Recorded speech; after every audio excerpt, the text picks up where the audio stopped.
보도의 진실과 시청자의 진심을 알아봅니다. YTN 뉴스 FM 열린 라디오 YTN, 저는 프로듀서 김양원입니다. 날씨가 따뜻해지면서 어느새 벚꽃 소식이 들리던데요.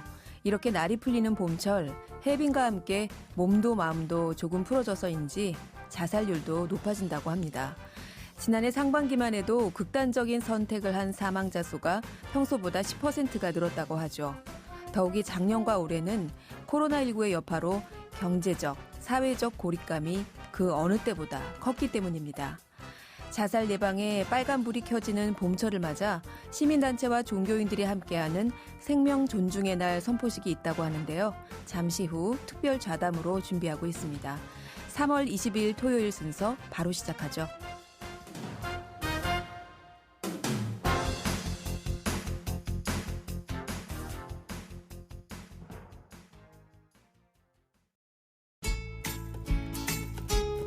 진실을 전합니다. 진심을 다합니다. 시청자 여러분의 목소리에 귀 기울이는 YTN 뉴스 FM 열린 라디오 YTN. 토요일 저녁 8시 20분에 방송됩니다. 네, 한 주간 YTN 라디오에서 방송된 프로그램들을 모니터링하고 평가해보는 시간입니다. 오늘은 첫 순서로 연결합니다. 박은하 시청자평가원 나와 계시죠? 네. 네, 평가원님 안녕하세요. 네, 안녕하세요. 네. 자, 이번 주에 어떤 프로그램 모니터링 하셨습니까?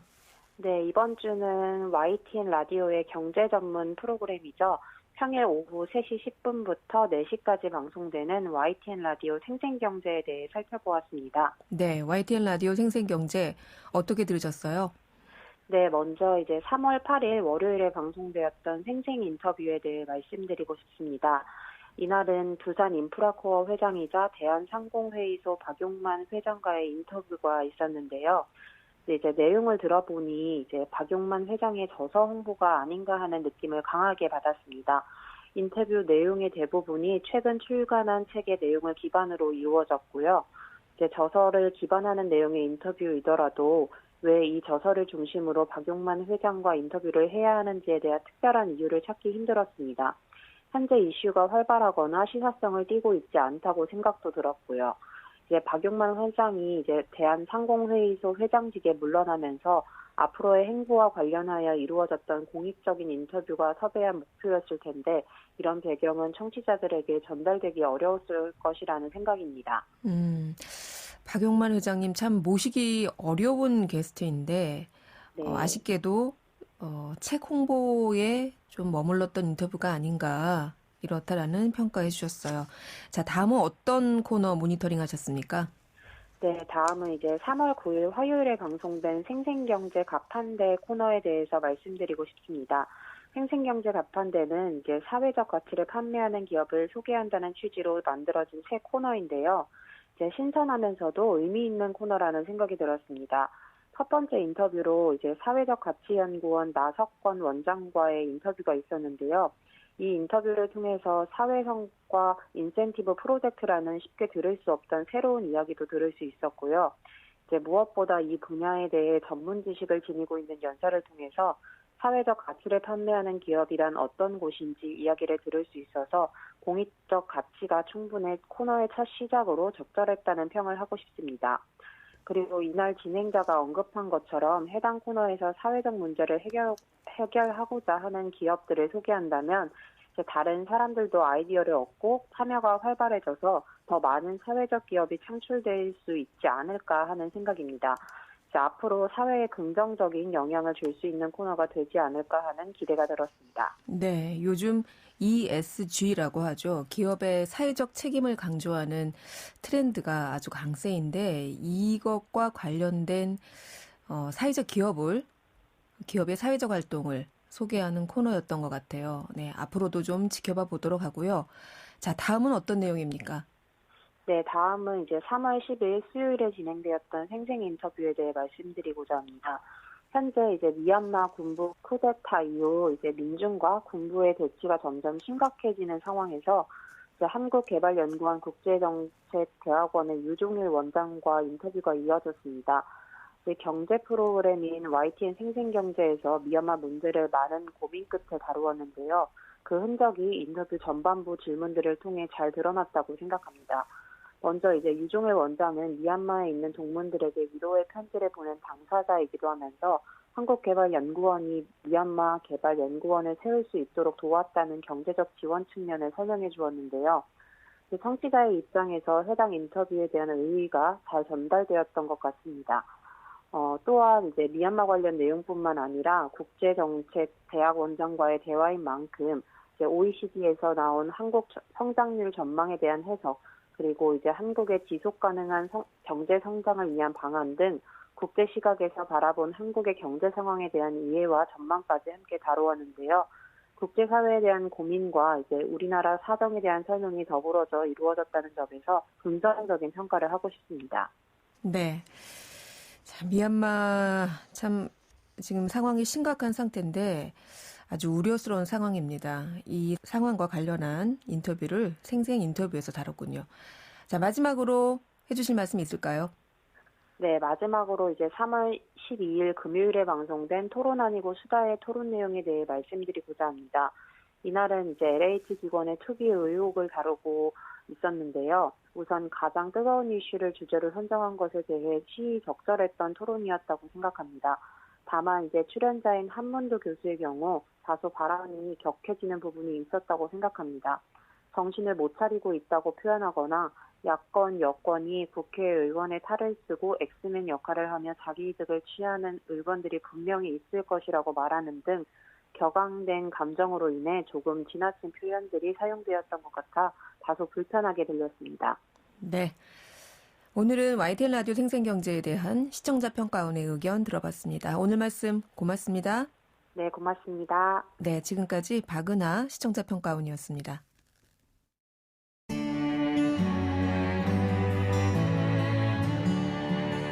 더불어 사는 세상, 함께 살아가기 위한 공동체의 가치와 나눔의 의미를 생각해봅니다. 열린 라디오 YTN. 열린 라디오 YTN에서 꾸준히 주목하고 있는 이슈입니다. 자살을 살자로 바꾸는 생명 살리기. 오늘 이 시간에는 오는 3월 25일로 예정이 됐다고 해요. 제1회 생명 존중의 날을 맞아서 생명 살리기에 동참한 종교인들을 모시고 특별 좌담을 마련했습니다. 함께 자리하신 분들 먼저 소개해드리겠습니다. 양두석 생명운동연대 운영위원장님 나오셨습니다. 안녕하세요. 안녕하세요. 네. 한국종교인연대 상임 고문이신 박종화 목사님 개신교계 대표로 나오셨습니다. 안녕하세요. 안녕하세요. 네. 불교 상담 개발원장으로 계신 선업 스님 나오셨습니다. 안녕하세요. 반갑습니다. 네. 자, 이렇게 한국생명운동연대와 한국종교인연대가 함께 힘을 모아서 다가오는 3월 25일을 생명 존중의 날로 선포하는 건데요. 그러니까 생명 존중의 날은 올해가 첫 해인 거죠? 그렇습니다. 첫 네, 해입니다. 네. 사실 9월 10일이 여러분들 아시는지 모르겠는데 이 법령에서 정한 자살 예방의 날이라고 해요. 그런데 자살 예방의 날 말고 또다시 생명 존중의 날이 필요했던 이유가 아마 있을 겁니다. 양두석 위원장님 설명 좀 해주실까요? 예, 다들 아시지만 9월 10일은 세계 자살 예방의 날입니다. 이는 그 WHO하고 국제 자살 예방 협회가 2003년에 자살 문제의 심각성을 알리기 위해서 제정을 했는데 우리나라도 이 9월 10일을 통해서 자살 예방에 대한 관심도 기울이고 그렇습니다마는 불행히도 우리나라는 OECD 국가 중 자살률이 가장 높은 나라입니다. 그래서 OECD 회원국의 평균이 10만 명당 자살자 수가 11.3명입니다. 근데 우리나라는 26.9명이라 평균보다도 무려 2.4배가 높은 수준인데 그래서 자살 예방의 날 외에도 우리나라의 자살 예방을 위해서 더욱더 적극적으로 자살 예방하고 사회적 인식을 개선시킬 필요가 있어서 3월 25일을 생명 존중의 날로 제정을 하게 됐습니다. 그렇군요. 근데 여러 날들 중에 굳이 3월 25일로 정하신 뭐 다른 뜻이 있을까요? 예, 큰 뜻이 있습니다. 이 불행히도 봄철에 자살률이 가장 높은 편입니다. 봄이 되면은 새학기도 돌아오고 또 활기도 찾아야 되는데 그렇지 못한 사람들이 우울증에 걸리거나 또 희망을 갖지 못한 사람들이 생을 마감하려고 그런 사람들이 많아지기 때문에 저희 그 생명을 존중하고 있는 소중히 여기는 35개 시민단체들이 구성된 생명운동연대에서 이렇게 3월 25일을 생명 존중의 날로 정해서 또 이 3월 25일은 삶이요 살아야 됩니다 이런 뜻이 있습니다. 그래서 325를 예, 그래서 국민들에게 생명의 소중함을 지속적으로 알려서 이날을 기억해서 자살 문제는 우리 모두 온 국민이 함께 해결해 나가자 그런 뜻에서 325를 정했습니다. 네, 삶이요. 그러네요 정말. 3월 25일을 숫자만 읽으니까 325 이렇게 되네요. 네, 확실히 기억할 수 있을 것도 같습니다. 자, 좀 전에 우리나라의 자살률이 OECD 국가 평균에 비해서 2.4배 수준이라고 상당히 높은 수준이다 이렇게 말씀하셨어요. 자, 얼마나 심각한 상황인가요? 참 불행히도 코로나로도 지금 사망자가 발생되고 있습니다만은 코로나보다 훨씬 더 많은 거의 한 30배가 많은 하루에 무려 38명이 스스로 목숨을 끊고 있는데 이것도 중요하지만은 시도하는 사람은 무려 760명이나 시도를 하고 있습니다. 2019년도 통계에 따르면은 우리나라의 하루 평균 자살자 사망자가 38명인데 이것도 중요하지만 시도자는 760명이 시도를 하고 있습니다. 반면에 교통사고 사망자는 8.4명에 비교해 볼 때 자살 사망자가 교통사고 사망자의 무려 4배 정도 많고 있기 때문에 자살이야말로 이 시대의 가장 큰 재앙입니다. 2020년도 자살 사망자가 13,799명이었습니다.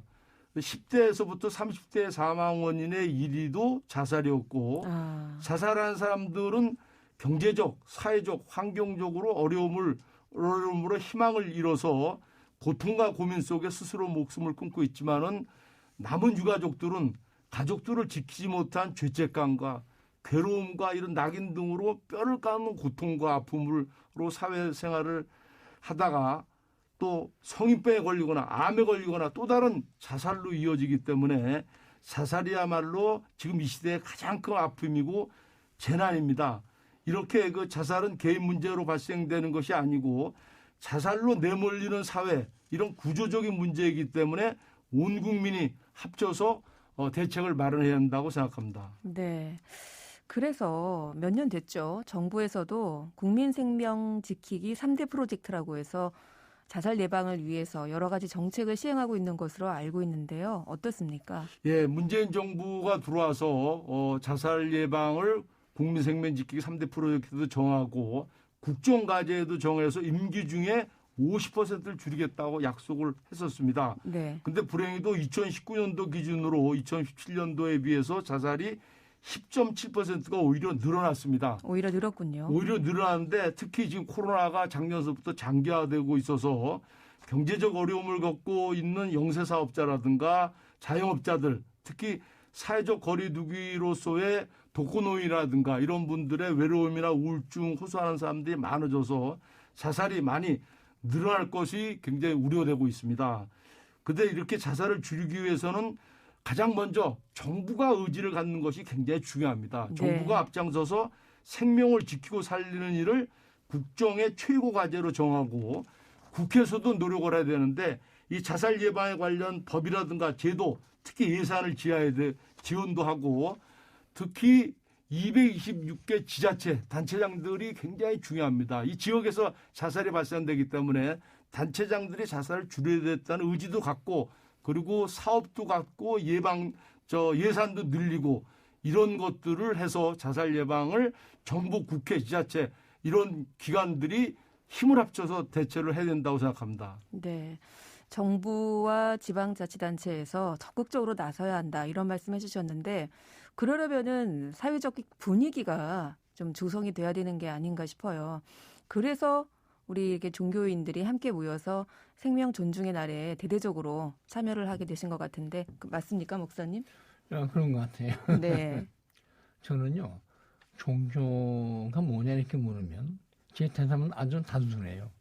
종교는 생명에 관심을 두는 집단이다. 생명에 관심을 두는 집단이다. 예, 그래서 종교는 생명 문제 하지 않고는 종교가 성립을 안 하겠죠. 종교인들이 함께 살고 또 함께 일하고 또 함께 협력하고 그래서 공동체를 이루어 사는 종교인들이 연합해서 생명을 지키자. 네. 이렇게 나섰거든요. 네. 그러니까 차이는 있지만 공통점 뭐냐면 생명입니다. 생명을 지키자. 이번 행사의 그 주제가 삶이요. 이렇게 네. 아까 양 교수님 말씀하셨잖아요. 그러니까 사는 것이 관심입니다. 그것이 종교의 최대 관심입니다. 그래서 지금 이제 자살 문제니까 자살을 방지하자가 아니라 그건 이제 부정적인 표현이지만 긍정으로 바꾸면 제대로 삽시다. 제대로 사는 위한 운동을 지금 종교인이 벌이는 것은 당연하지 않느냐. 그런 생각이 드네요. 네. 생명은 곧 삶이고 삶은 곧 사는 것이다. 종교는 달라도 우리 종교인들이 이 사는 것에 제대로 사는 것에 함께 관심을 갖고 하는데 이번 그 행사의 의미가 있다. 이렇게 말씀해 주셨어요. 물론 종교는 다릅니다. 선업수님. 네. 네, 한번 말씀해 주시겠어요? 일단 인식의 차이나 이런 건 있을 수 있지만 결국은 핵심이 되는 생명이라고 하는 점에 대해서는 공통적인 관심사가 될 수 있다. 이런 말씀을 먼저 하셨는데요. 그런 측면에서 이제 한 가지 예를 좀 들어드리고 싶습니다. 요런 표현이 있어요. 눈먼 거북이 나무 구멍 만나기. 뭐 이런 표현이 하나 있는데요. 네. 예, 우리가 이제 생명이 된다는 것. 그 중에서도 사람으로 태어난다는 것에 대한 우화인데요. 이게 큰 바다가 있는데 거기에 눈먼 거북이 한 마리가 그냥 떠다니고 있대요. 그러다가 100년에 한 번씩 머리를 물 밖으로 이렇게 내밀 때 그때 떠다니던 나무의 구멍으로 이 거북이의 구멍과 만날 확률. 네.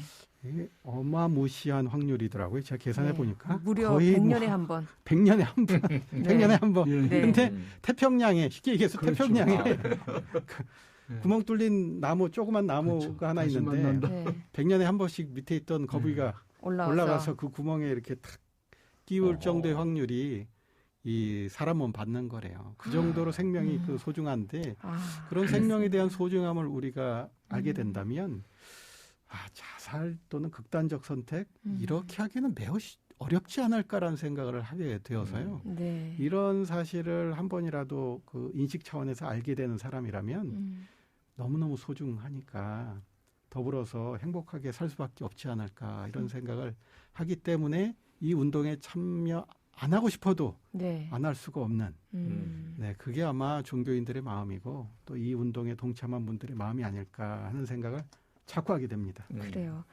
사실 사는데 지쳐서 사는데 급급해서 내가 왜 이 세상에 왔는지에 대한 의미 같은 것은 사실은 안중에 없이 살아왔던 것 같아요. 근데 오늘 스님 말씀을 들어보니 100년에 한 번 태평양에서 나무구멍에 거북이가 얼굴을 내밀 수 있는 그 확률로 우리가 세상에 왔다라고 말씀해 주시네요. 정말 소중한 생명인데 그래서 사실 오늘 이렇게 바쁜 시간 내셔서 한데 모이셨는데 이 자살과 자살 예방에 대해서 생명의 소중함에 대해서 다시 한번 생각하게 되신 것도 그런 뜻이 아닌가라는 생각을 해봅니다. 사실 불교에서는 이런 말씀들 스님들이 하시잖아요. 살생하지 마라. 그런데 이 스스로 목숨을 끊는다는 것은 자기 자신을 그렇게 하는 일이잖아요. 그렇기 때문에 굉장히 불교에서도 이 부분에 대해서는 어떻게 보면 뭐 죄악시라고 하면 그렇지만 해서는 안 될 일로 가르침을 하시지 않습니까? 그럼요. 전통적으로 이제 그 5가지 기본적인 계율이 있죠. 불자가 된다는 건 5개를 받았을 때 기본적으로 성립이 되는데요.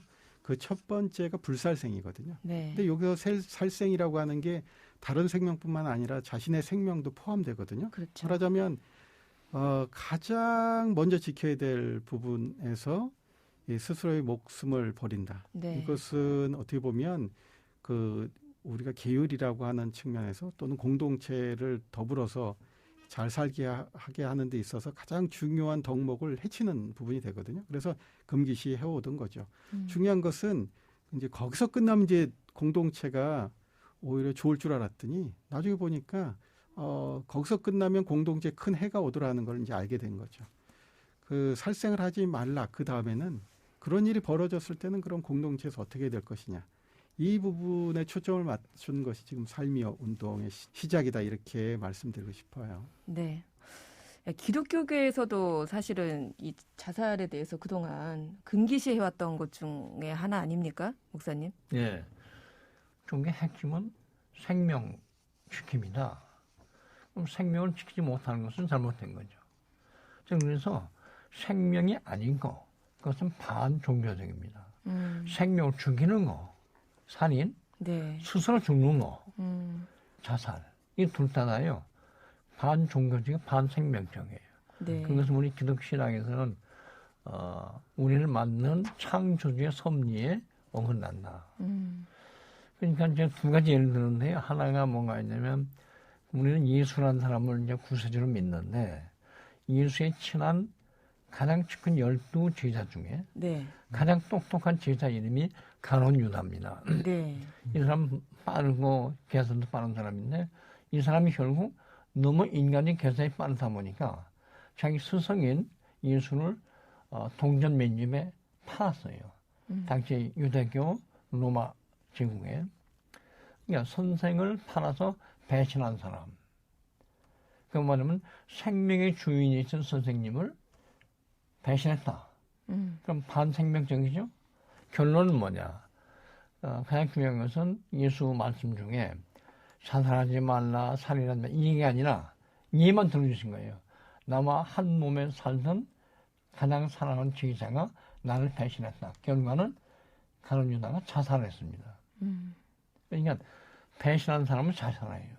생명을 배신한 사람은 자살해요. 이게 이제 그러니까 자살하지 말라고 말하기보다 내 제자도 생명을 배반하면 자기 목숨을 끊었다. 이게 저주다.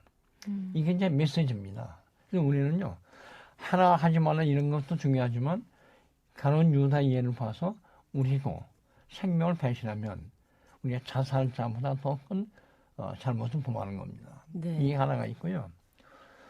또 하나는 역사적으로 그러면 종교적으로 신념이 나빠서 자살하면 죄냐 그것만이 아니라 우리 기독교 역사를 보면요. 로마 제국 시대에 우리가 알고 있는 가장 흉악한 왕이 하나 있었습니다.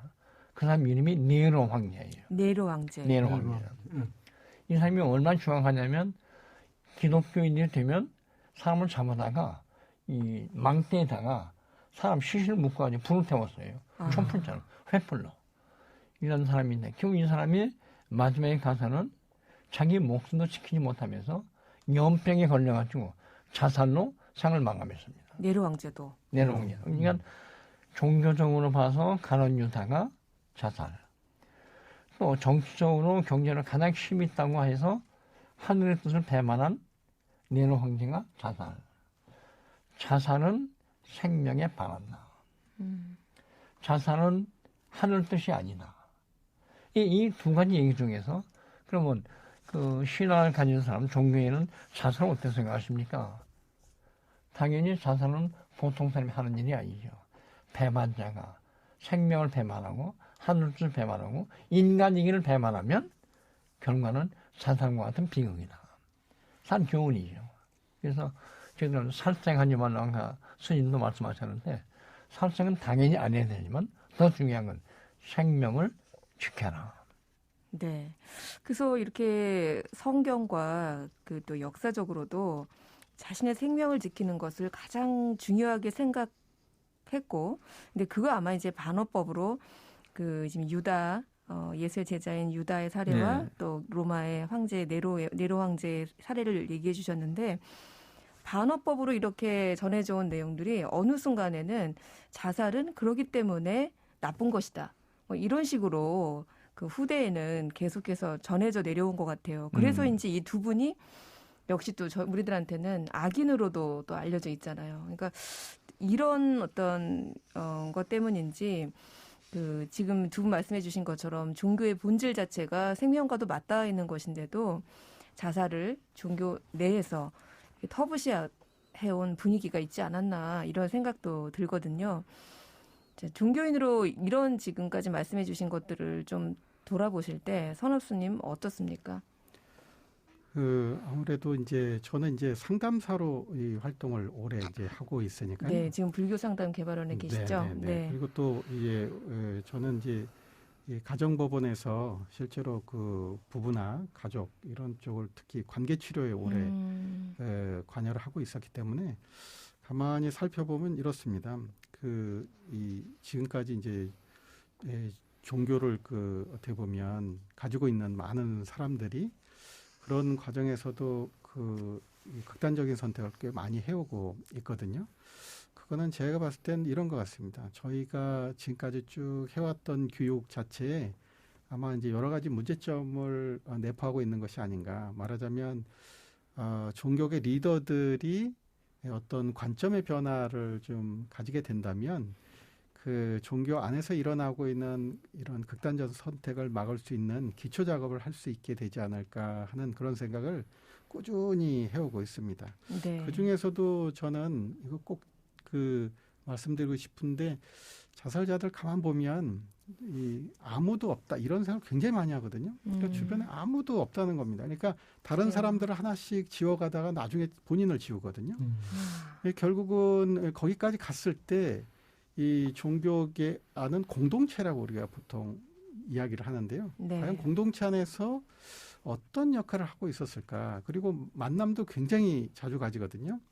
어쨌든 일주일에 한두 번씩은 꼭 만나게 되고요. 네. 그 과정에서 서로를 챙기고 보듬어 안고 돌본다고 얘기는 하거든요.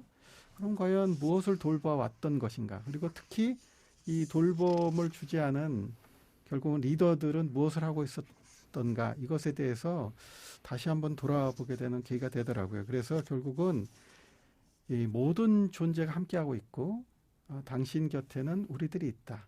이런 생각을 종교계에서 할 수 있도록 해준다면 삶이라는 것에 대해서 관점 바꾸게 되지 않을까 하는 생각을 정말 다시 한번 하게 됩니다. 네, 우리 사회가 이 스스로 목숨을 끊는 것에 대해서 그냥 개인의 문제, 개인의 비극이다라고만 생각해온 경향이 있지 않습니까? 그런데 그러다 보니 특히 이제 이렇게 한 분이 가족 내에 일원이 극단적인 선택을 하게 되면 그 다른 가족 구성원들에게도 큰 영향을 주고 또 심지어 뒤이어서 같이 돌아가시는 그런 사례들도 종종 볼 수가 있는데 그 원인을 어떻게 진단하세요, 박종환 목사님? 중요한 건 뭐냐면 자살하는 사람은 자기의 신변의 고통이나 어떤 이유 때문에 자살을 결행을 했습니다. 네. 결행한 사람은 자살하고 죽고 없으니까 그냥 그걸로 끝나는데 그 고통은 누가 받느냐? 자살자의 가족이 받아요.